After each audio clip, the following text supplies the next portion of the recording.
Hello નમસ્કાર વિદ્યાર્થી મિત્રો, વેટ ડિજિટલ એજ્યુકેશનમાં હું કલ્પેશ વિરડિયા આપ સર્વે વિદ્યાર્થી મિત્રોનું સહૃદય હાર્દિક સ્વાગત કરું છું.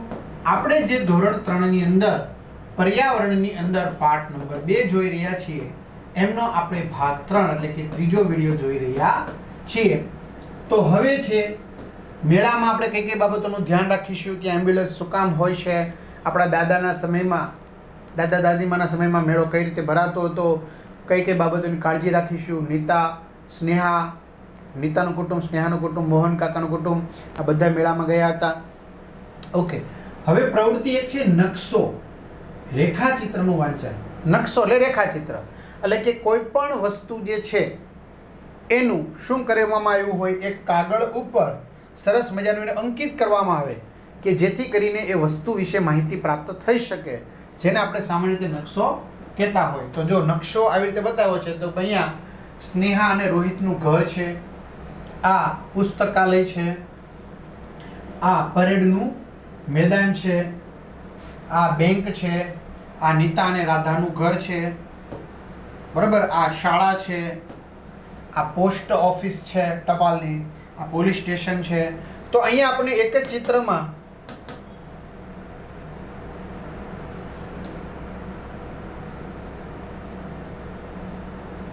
જો આ એક જ ચિત્રની અંદર સરસ મજાની બધી જ માહિતી પ્રાપ્ત થઈ ગઈ, બરાબર, એટલે આને નકશો કહેવાય. હવે તમને પ્રશ્ન પૂછે છે નકશામાં અભ્યાસ કરવાનો અને જવાબ આપવાનો. નકશામાં રોહિત અને સ્નેહાના ઘરને શોધો.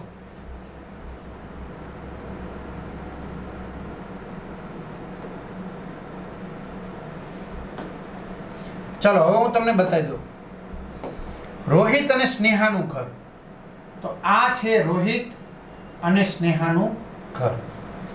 એમની ફરતે વર્તુળ કરો. રોહિત સ્નેહાના ઘરની ફરતે વર્તુળ કર્યું. હવે શું બીજો પ્રશ્ન પૂછ્યો છે, નકશામાં નીતા અને રાધાના ઘરને શોધો ને એની ફરતે ચોરસ બનાવો. નીતા અને રાધાના ઘરની ફરતે ચોરસ બનાવો. અહીંયા ચોરસ બનાવવાનું છે, અહીંયા વર્તુળ બનાવવાનું છે રોહિત અને સ્નેહાના ઘરમાં. રેડી? ચાલો આગળ. પરેડના મેદાનની સૌથી નજીક કોનું ઘર છે? હાલો, પરેડનું મેદાન છે એમાં સૌથી નજીક કોનું ઘર છે? તો આપણે વિદ્યાર્થી મિત્રો તમે જુઓ, આ પરેડનું મેદાન છે, એની સૌથી નજીક કોનું ઘર આવે? તો સ્વાભાવિક છે તમે જશો એટલે પેલા અહીંથી એમ જશો એટલે આ નીતા અને રાધાનું આવશે, જ્યારે સ્નેહા અને રોહિતનું ઘર દૂર થશે, બરોબર. એટલે કોનું ઘર નજીક છે? નીતા અને રાધાનું. ચર્ચા કરો, ચિંતા ન કરો. જો તમારે પોલીસ સ્ટેશનથી પરેડના મેદાન સુધી જવાનું હોય તો તમે કયા કયા સ્થળોએથી પસાર થશો? બરાબર.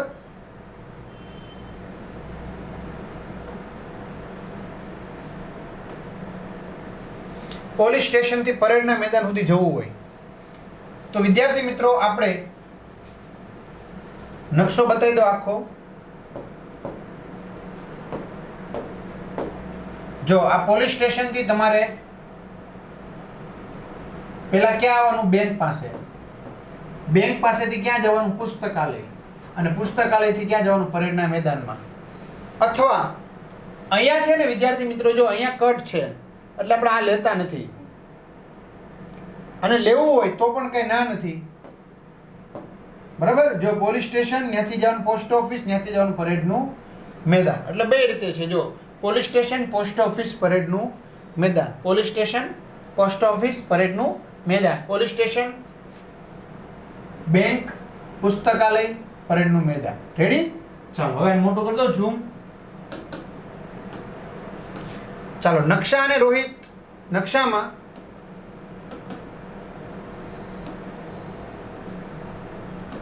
ઓકે, નકશામાં રોહિત અને સ્નેહાના ઘરને શોધન તેની ફરતે વર્તુળ કરો. તો નકશામાં રોહિત અને સ્નેહાનું ઘર શાળાની બાજુમાં આવેલું છે, જે આપણે જોયું, વર્તુળ કર્યું. નકશામાં નીતા અને રાધાના ઘરને શોધન તેની ફરતે ચોરસ બનાવો. તો નીતા રાધાનું ઘર બેંકની પાસે આવ્યું, એમાં આપણે ચોરસ બનાવ્યું. પરેડના મેદાનની સૌથી નજીક કોનું ઘર છે? તો નીતા અને રાધાનું ઘર. જો તમારે પોલીસ સ્ટેશનથી પરેડના મેદાન સુધી જવાનું હોય તો તમે કયા કયા સ્થળોએથી પસાર થશો? તો પરેડના મેદાન સુધી જવા માટે પોસ્ટ ઓફિસથી પસાર થશો, અથવા બીજો જવાબ બેંક અને પુસ્તકાલય વાળા રસ્તેથી પણ જશો. ક્લિયર? ચાલો આ એક સુધાર નાખજો. ચિત્ર દોરો. આપેલી જગ્યામાં તમે દરરોજ ઘરથી શાળા સુધી જે રસ્તે જાવશો, બરાબર, તેને નકશો બનાવો. આપેલી જગ્યામાં નકશામાં તમારે બતાવવાનું છે, બરાબર. હવે આ જે નકશો છે, તો આપેલી જગ્યામાં તમારે નકશો છે એને શું કરી દેવાનો? દર્શાવી દેવાનો. ખ્યાલ આવે છે કે ભાઈ આ ઘર છે, આ અમારી શાળા છે, તો આવી રીતે આનું ઘર આનું ઘર આનું ઘર એમ કરીને તમે જાઓ છો એ બતાવી દેવાનું છે, બરાબર. અથવા તો જો હું મારું બતાવી દઉં.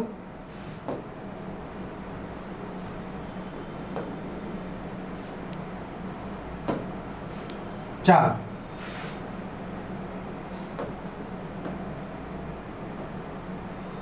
તો આ અમારું બિલ્ડિંગ છે, માની લો કે દિવ્ય કુંજ, બરાબર. આ છે સાવલિયા સર્કલ, આ છે સિલ્વર ચોક.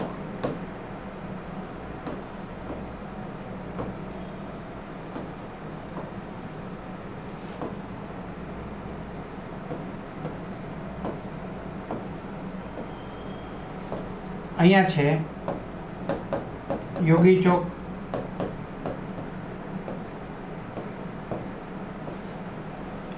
રેડી?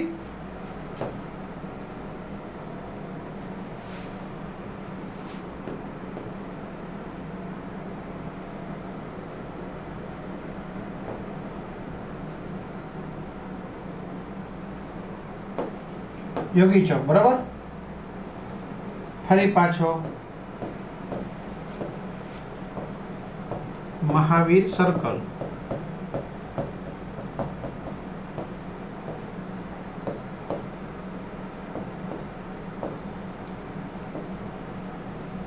અહીંયા છે તપોવન સર્કલ. અને આ અમારી શાળા છે મહારાણા પ્રતાપ પ્રાથમિક શાળા, અથવા તો ઈશ્વર પેટલીકર પ્રાથમિક શાળા. તો આ શું બતાવ્યો વિદ્યાર્થી મિત્રો?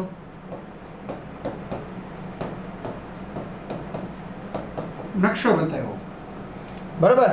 શું બતાવ્યો? નકશો. એમ કે ભાઈ ઘરથી શાળા સુધી તમે કયા રસ્તે જશો? તો હવે હું એક ઘરની બહાર નીકળીશ, પેલા સાવલિયા સર્કલ, યોગી ચોક, મહાવીર સર્કલ, તપોવન સર્કલથી અમારી શાળાની અંદર હું પ્રવેશી જઈશ.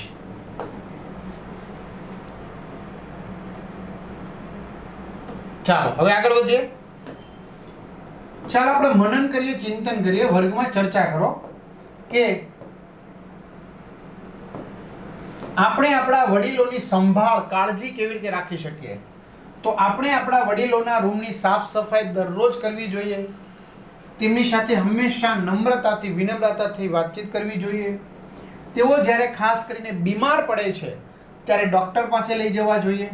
ડૉક્ટરની સલાહ મુજબ તેમને નિયમિત દવા આપણે યાદ કરાવવી જોઈએ, દવા આપવી જોઈએ. તેઓની સાથે સમય આપણે વિતાવવો જોઈએ અને તેમની જરૂરિયાતો જે છે એનું ધ્યાન રાખવું જોઈએ. તેઓની કોઈ સગા સંબંધીને ત્યાં અથવા બગીચામાં જવાનું મન થાય તો આપણે તેમની સાથે જવું જોઈએ, લઈ જવા જોઈએ. આમ ઘરના દરેક સભ્યએ વડીલોની સંભાળ રાખવી જોઈએ. આપણે આપણી આસપાસ કેવા પ્રકારના વાહનો જોઈએ છે? તો આપણે આપણી આસપાસ જુદા જુદા પ્રકારના વાહનો જોઈએ છીએ, જેમ કે 2 પૈડાવાળા વાહનો, તો કે સાયકલ, સ્કૂટર, બાઇક, ઘોડાગાડી, બળદગાડું વગેરે. 3 પૈડાવાળા રિક્ષા, ટ્રાયસિકલ વગેરે. 4 પૈડાવાળા મોટર કાર, જીપ, ટ્રેક્ટર, ઊંટગાડી વગેરે. 6 પૈડાવાળા બસ, ટ્રક વગેરે. હવામાં ઉડતા વિમાન, હેલિકોપ્ટર વગેરે. પાણીમાં ચાલતા વાહનો, હોડી વગેરે. અને ટ્રેન. મુસાફરી દરમિયાન આપણે સલામતી માટે કઈ કઈ બાબતોનું ધ્યાન રાખી શકીએ? તો મુસાફરી દરમિયાન આપણે સલામતી માટે આ બાબતોનું ધ્યાન રાખી શકીએ, જેમાં પહેલું, વાહનમાંથી બારી બહાર આપણે હાથ કે મોઢું કાઢવું જોઈએ નહીં. બીજું, કારમાં મુસાફરી કરતા હોય તો સીટ બેલ્ટ ફરજિયાત બાંધવો જોઈએ.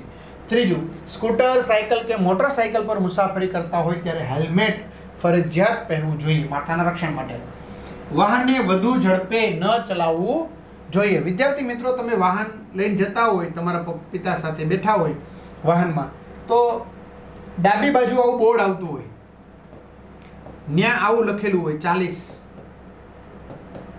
એટલે એનો અર્થ એવો થાય કે 40 કિલોમીટર પ્રતિ કલાક, એટલે કે 40ની સ્પીડથી ચલાવવી, વધારે ચલાવવી ન જોઈએ એમ. અજાણી વ્યક્તિ દ્વારા આપવામાં આવેલી કોઈ પણ ચીજ ન ખાવી જોઈએ. ખાસ સાયકલ હંમેશા રસ્તાની કઈ બાજુએ? ડાબી બાજુએ ચલાવવી જોઈએ. બરાબર. અજાણી વ્યક્તિ, તમે જેને ઓળખતા નથી, તમને કઈ વસ્તુ આપે છે કે આલે ભાઈ, તો આપણે ખાસ લેવી જોઈએ નહીં. શબ્દો સાથે ચિત્રોને સરખાવો, જોડો. યાદીમાંથી યોગ્ય શબ્દ પસંદ કરો, તેને ચિત્ર સાથે સરખાવો અને ચિત્રની નીચે શબ્દ લખો. તમારી સમજ માટે એક ઉદાહરણ આપેલું છે, જો ખોવાયેલ અને મળેલ. બરાબર, તો આપણે ખોવાયેલ અને મળેલમાં લખવાનું છે. ચાલો, એ જ અગ્નિશામક વાહન ચાલક, તો અગ્નિશામક હજી નથી.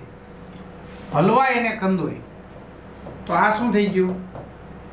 હલવાઈ કંદોઈ.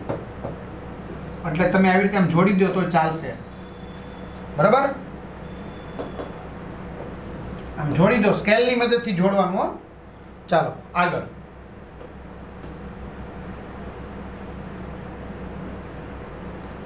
રમકડા વેચનાર, તો આ થઈ ગયા રમકડા વેચનાર.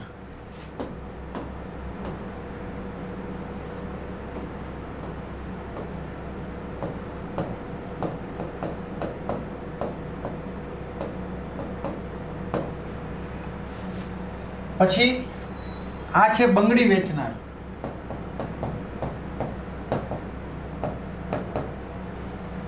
ત્યાર પછી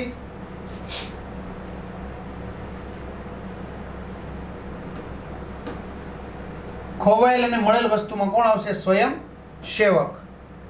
પોલીસ અધિકારી, આ ગાડી કોની છે? પોલીસ અધિકારીની છે. તેને હું નીચે લખીશું પોલીસ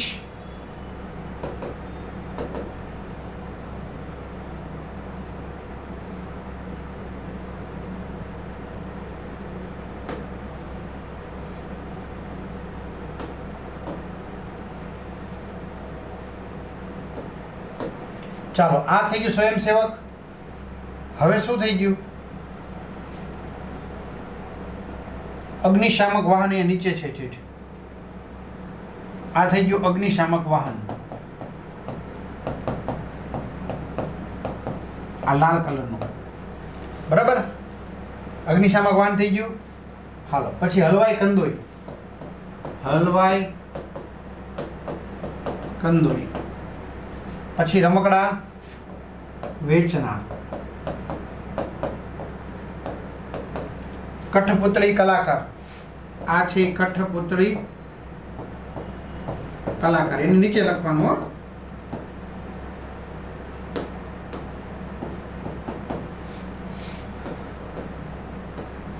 બંગડી વેચનાર, આ થઈ ગયું બંગડી વેચનાર. સ્વયંસેવક તો અહીંયા આવી ગયું. પોલીસ અધિકારી, આ થઈ ગયા પોલીસ અધિકારી. તબીબી સહાયક, એમ્બ્યુલન્સ, તબીબી સહાયક. મહેંદી મૂકનાર, આ થઈ ગયા મહેંદી મૂકનાર. થઈ ગયું. તો આ રીતે તમારે લખવાનું છે અને જોડ દેવાનું છે. બરાબર, જો મહેંદી મૂકનાર આવી રીતે જોડવાનું, તબીબી સહાયક આવી રીતે જોડવાનું, રમકડા વેચનાર આવી રીતે જોડવાનું. એમ ખ્યાલ આવ્યો? ન જોડો તો ચાલશે, નીચે મૂકી દો તો ચાલશે. ચાલો, તમારી નોટબુકમાં ચિત્ર દોરો. તમારી શાળા અને ઘરની આસપાસ જોવા મળતા હોય તેવા વિવિધ વાહનોને દોરો અને મને નામ લખવાના છે. તો સાયકલ, સ્કૂટર, મોટરસાયકલ, કાર, બસ વગેરે તમે લખી શકો છો. અભિનય કરો. મોક મેળાનું આયોજન, તો તમારા વર્ગખંડમાં શિક્ષકની મદદથી મોક મેળાનું આયોજન કરો. મેળામાં ભાગ મેળાના ભાગ તરીકે વિવિધ ભૂમિકા, દુકાનો, રમતો અંગે ચર્ચા કરો અને યોજના બનાવો. તમારી દુકાનો બનાવવા માટે સ્થાનિક સ્તરે ઉપલબ્ધ અધ્યયન સામગ્રી જેવી કે રમકડા, કઠપુતળી, રમવા માટે નકલી પૈસા લગભગ બાળકો પાસે છે, બરાબર. લઘુચિત્રો અને માટીના નમૂનાનો ઉપયોગ કરી શકો છો. પછી વેચનાર અને ખરીદનાર. તો આ રીતે વિદ્યાર્થી મિત્રો સરસ મજાનો પાઠ અહીંયા પૂર્ણ થાય છે. ખાસ વિદ્યાર્થી મિત્રો તમને આ વિડીયો ગમતા હોય તો ચેનલ સબસ્ક્રાઇબ કરો, વિડીયો લાઈક કરો અને કમેન્ટ કરો તમને આ વિડીયો કેવો લાગ્યો. તમારા મિત્રો દોસ્તોને શેર કરો. અહીં સુધી રાખીએ. અસ્તુ. જય હિન્દ, જય ભારત.